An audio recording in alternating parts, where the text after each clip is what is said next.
Richmond, Virginia. Now, why did you come to New York City? New York City, well, before I came to New York City, I went to DC and Miami to get ready for New York City. I didn't come to New York City right away because I knew that it was going to eat me up and spit me out. I saw a movie called Mondo, New York. I don't know if you're familiar with that film. And in that, Joey Arias was singing Hard Day's Night by the Beatles. And that was it with like a beautiful, as Billie Holiday, and it was so exquisite.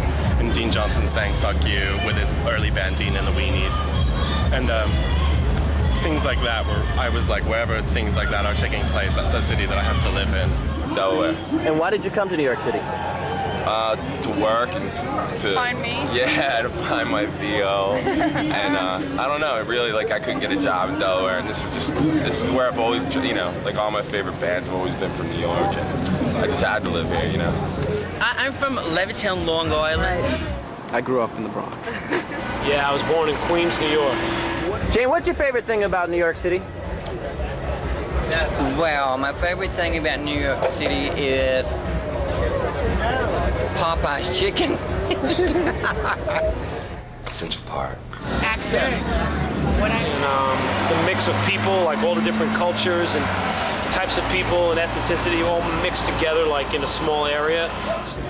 And when you come again and see the purple people eaters with sister dimension. Sister dimension, and this is why we love New York.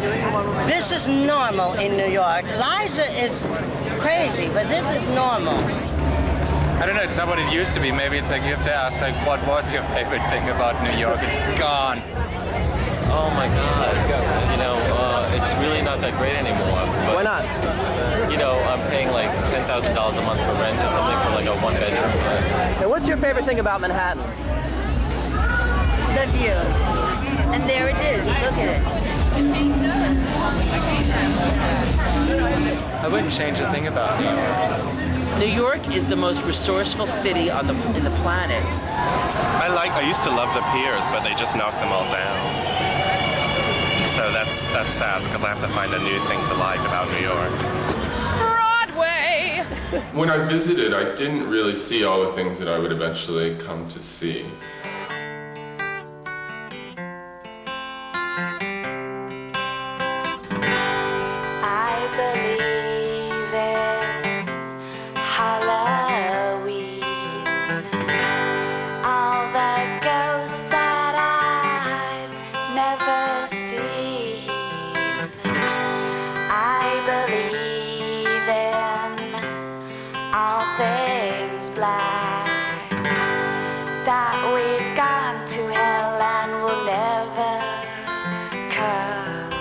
Where do you stand on rent control laws in New York City? Well, of course, we should have rent control in Manhattan. You know, there's been so much crime surrounding this issue. On Clinton Street a few years back, there was a landlord who basically murdered someone in their apartment in order to vacate the premises. And there's a lot of illegal activity surrounding evictions of older people, and you know, it seems like landlords will basically do anything to get people out of the apartments so that they can renovate them and hike up the rents to $2,000–$3,000 on a place that you know, people were paying $400 for. I think that people should be able to live in their apartments and not have the rent go like crazy on them and have to be evicted. That's crazy. Tell me why you chose to live in Williamsburg, Brooklyn. We got forced out here. Forced out of Manhattan? Yeah, we lived in East Village for years and years, and we moved to Spain from '95 to '97, and we came back and everything had changed. That's when it erupted. That's when the real estate market went out of control, and my apartment for $600 a month on 11th Avenue B is now $2,000. So, Sammy, can you tell me about your first time coming to New York City to perform live? What was that experience like, and where were you coming from? Well, I used to play in a band called Hanoi Rocks, and we came here to do a record back in early '84, late '83, early '84. And my first experience of New York was we were staying in a hotel on 43rd Street and 8th Avenue, which is at the time was completely crazy place full of pimps and hookers and drug dealers and whatnot, and it was kind of a scary experience when I first got here. I thought, like, is this the way the whole country is? It's a total madhouse. And like the second night when I got here, I witnessed a stabbing in a bar, and but I kind of felt like, you know, I got to move into this city. I really liked the energy of it, because it was dirty and it was dangerous, and it was, you know, I went hanging out in Avenue C and 2nd Street in 1984, and that was no joke in those days. And, it scared the hell out of me, but I was really fascinated with that whole thing.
I just thought it was a really wild and free place where everybody can do what the hell they want to do, and everybody is an artist or an actor or whatever, and you know, it was a very, very intriguing place. I wanted to come here really bad.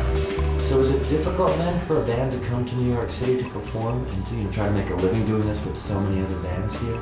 Yeah. Yeah, it's impossible. There's a million bands. It's you can't really make a living. I mean, the clubs don't really pay you that much money, and building a following is very, very hard. So yeah, it takes time. Most of the bands you need some kind of investment, I guess, or trust fund to get started. Yeah, a lot of people work, you know, 2 jobs in order to keep their band going. And that's the way it goes, because of the living cost in New York is, you know, sky high.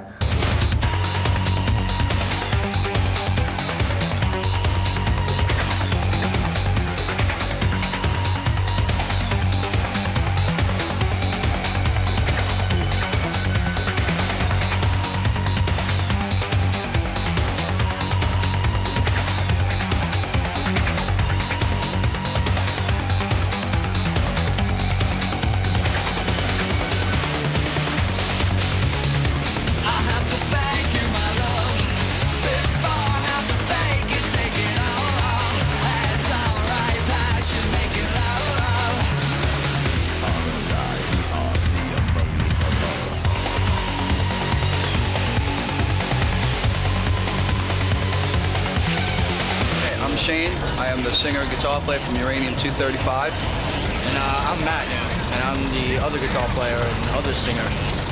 Did I get your show outside of New York? Yeah, actually. Yeah. Depending upon who you play with, you know. Yeah. But, you know, we play with Motorhead, 20% out of them liked it, and 20% said, what are they doing, and why is that so, where's that sound coming from? Where's your favorite place to play in the country? In the country? New York City. New York City's a hit. What do you like about it? That's where we live. Because it's real. Everything about here is real. So anything goes, and no one judges you here. You're just like who you are, full time, and no one gives a hell. I think most people would be very shocked and surprised to find out that I was a school teacher. In fact, usually when I do mention that I am a teacher, they almost do a double take. What do I do for a living? I got a trucking business in New York City. Yeah, this is what I do. Yeah, I make a living singing, and I've pay my bills, do everything, and for the last 8 years. You know what, have never really attempted to fully support myself doing drag, because I've always had other things kind of going on the side. So, no, I don't support myself 100% drag, but like I said, it hasn't really been my goal. In order to... I work also in publishing.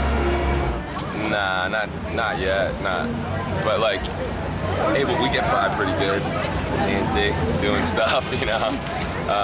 Like same thing, movies and modeling or whatever people are paying me for. I've done some really stupid things to live in the city, so. Oh, sure, for years. It pays well? Well, you know, I'll tell you the truth. At the moment, I do shows at Lucky Chang's. Now, Lucky Chang's is tourist trade. It's great. I love the people, but it's like, you know, birthday parties from New Jersey, which is great. You know what? I'm not an elitist, and it's nice to perform for those people. But what I make my living off of mostly also is doing drag for private events. And I've done drag at the Museum of Natural History. I've done drag for a party for Citibank. To me, that's outrageous. To get in drag and go into this room full of suit and ties is just twisted. And I get a kick out of it. I think it's just more retarded. And there's more shock value involved. And so I kind of like it. And you make a living doing that too, because, you know, if you're going to sit here and be all proud that you don't do it for the money, then you end up leaving and becoming an accountant yourself, and I'd rather be a drag queen. I danced in clubs for years. I don't do that anymore. I worked in clubs for years also. Now I'm doing commercials and movies to support myself, which is another chancy job to have. Oh yeah, everybody worked. What did you do? Well, I worked in a gallery.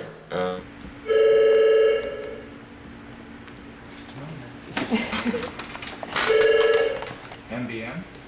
I'm a graphic designer for print, CD packaging, and book covers.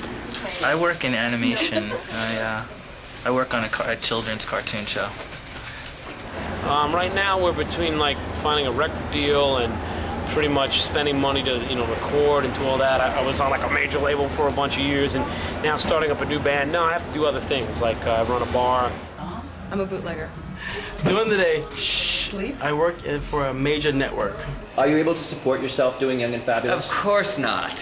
What is wrong with you? Do you have a day job? I do other things to occupy my time, yes. I'm a financial consultant. I sell used underwear on the street sometimes, yeah. When I'm bored and I need some extra cash, I'll just like... I got the idea because I was putting my laundry out on the line, and this pervert that lived across the way from me stole a pair of my underwear. I thought, well, wow, if somebody would steal them, then somebody would probably buy them. Well, I'm the only model. She's the only model. Believe me. Do I look like a model to you? I don't know. I mean, you know, it's like you come to New York City, you have to earn a living. And I was very fortunate to be in a position to make some money, some good money for very short periods of time. And I think that the fashion very much influenced the music that we've done. You know, if he's going to model a fucking jacket, why does that have to mean that he's not going to be into music or not going to take his music seriously? People seem to kind of, always putting those together, and I don't really understand. It doesn't have to necessarily mean lack What of about any sort of... Versace and Prince and Elton John and... Well, that's just it, yeah. I mean... Bon John Jovi and Madonovich. Yeah, all those people. Courtney Love. Everyone does fashion.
What were you doing before you started Dancy Boy?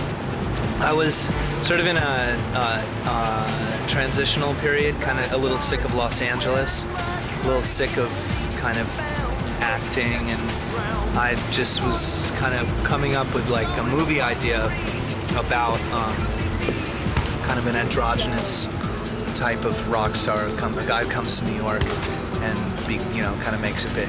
So Nancy Boy was like an experiment come to life. And then Hedwig took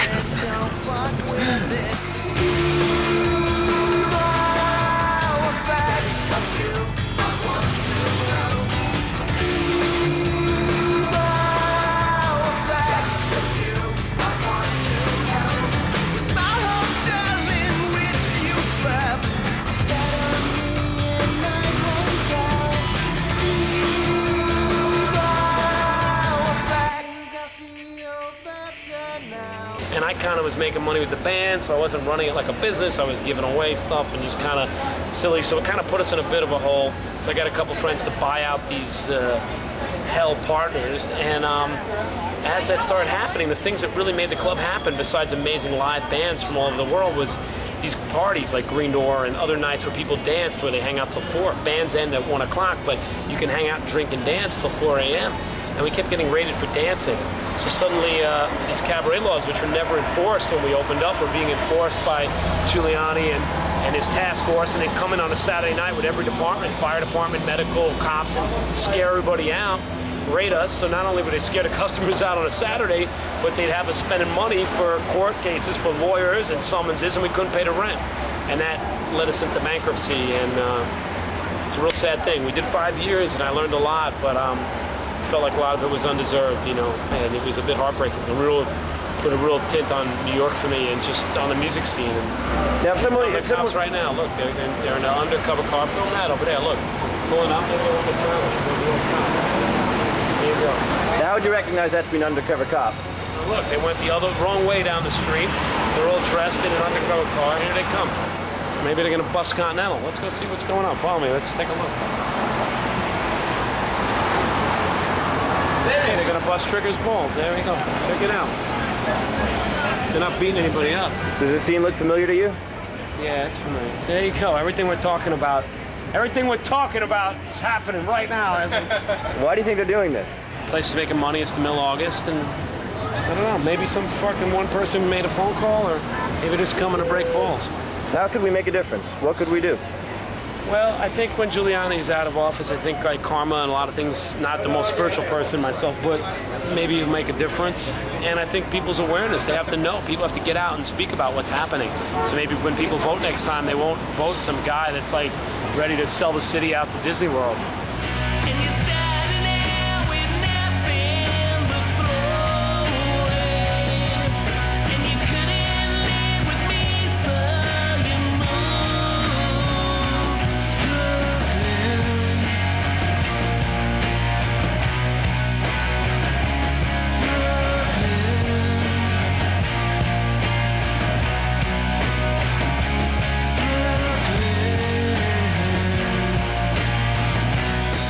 Now, if there was something that you could legalize here in New York, what would it be?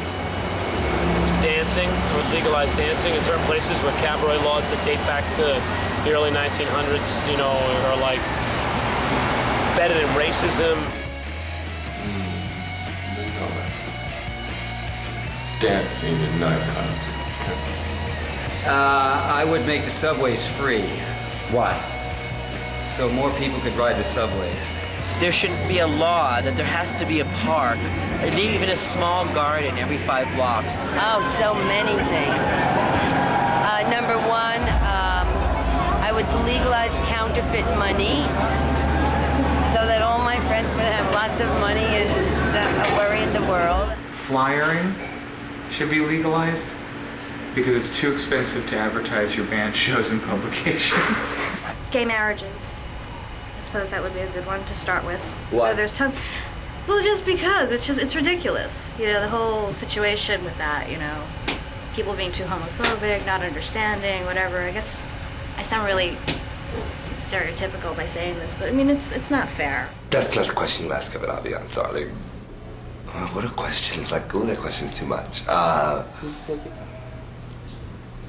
Marriages, What's a law that we do have that you think is important for our city to have? I think it's good that the city is very aware of domestic violence. I feel like we talk about it a lot, and there's lots of posters about it, and I think it's good that it's not legal to like beat up your wife.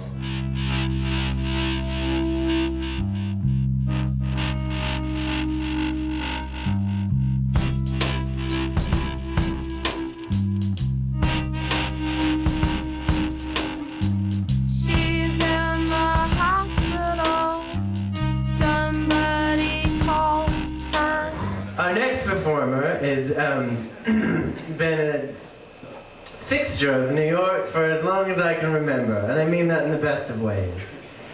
I as many people had heard of him before I moved here, and he was one of the reasons that I did move here to this kooky place to get away from it all. And I hope that one day it will be that kooky place again. Ladies and gentlemen, please welcome Dean Johnson.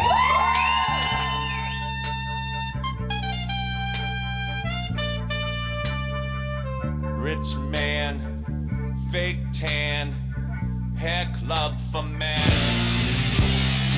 I want fame, I want a name. What is it that makes CB's legendary? It was like a birthplace for so much, I mean, not just, you know, genius, but I mean the whole movement, the whole, like, the birth of punk happened right in this building, you know. You think of, like, the people that have been on that stage, Debbie Harry, Patti Smith, the Ramones, the Talking Heads, Television, New York Dolls. It's just, you know, it's amazing. Oh, pardon me, well, I go stepping out to Fire Island with David Geffen. A lot of people do not know this, that I opened CBGB's to rock and roll, to the punk scene in December 1973. 4 months later, television played, and now they get all the credit for it, but So you were the first person on the first. I was the first rock and roller. They had folk singers, you know, Joan Baez sounded like little girls going. I was the first rock band to play CBGB. I was the first one. What was gay life in New York City like in the 60s? Well, it was wild, but at the same time, there was a repressive streak because, you know, they used to raid clubs a lot. You know, when they raided the Stonewall, I was in the Stonewall riots, actually, you know, and they used to go in and raid the club, you know, on occasion. They'd raid the club, you check your ID and do that whole number. You'd have to sign a book, you know, to get into the club. So although New York was wild and crazy, you also had that little streak of those conservative people who wanted to, like, squash everybody's party. Why were they raiding Stonewall in the 60s? It was an excuse just to hassle gay people, really, and, you know, and hassle the drag queens back then. When they harassed gay bars, they did it a lot more heavy-handed. Of course, when they would raid a straight place, they didn't have a liquor license. You know, a straight place they would just go in and give them a warning and walk out. But when they raided a gay place, they put the queens behind the bar and they did a sex search. They would take the people who they weren't sure what sex they were. They would take them in the bathroom, and you had to expose your genitals and define your sexuality to the police. Luckily, it's not that bad now. You don't have to do that anymore. That would be totally illegal now. How were you affected by that? It made me rebellious. It made me mad. It made me angry. It made me sort of a revolutionary, and it made me sort of stand up for myself. How do you think your art, your performance, your music would be different had you been born a woman? It wouldn't be the same. If I'd been born a woman, I'd have been probably grown up in Georgia and married some drunken jerk, had kids and had a miserable life. But being a tranny, it's made me become a fighter and a survivor. And so, no, if I'd have been born a real woman, I wouldn't be me. There wouldn't be no Jane County.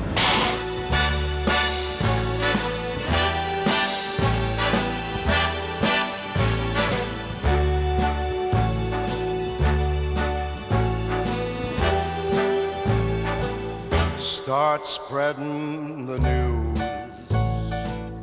I'm leaving today. I want to be a part of it. New York, New York. These vagabond shoes are longing to stray right through the very heart of it. New York, New York. I want to wake up in a city that doesn't sleep and find I'm king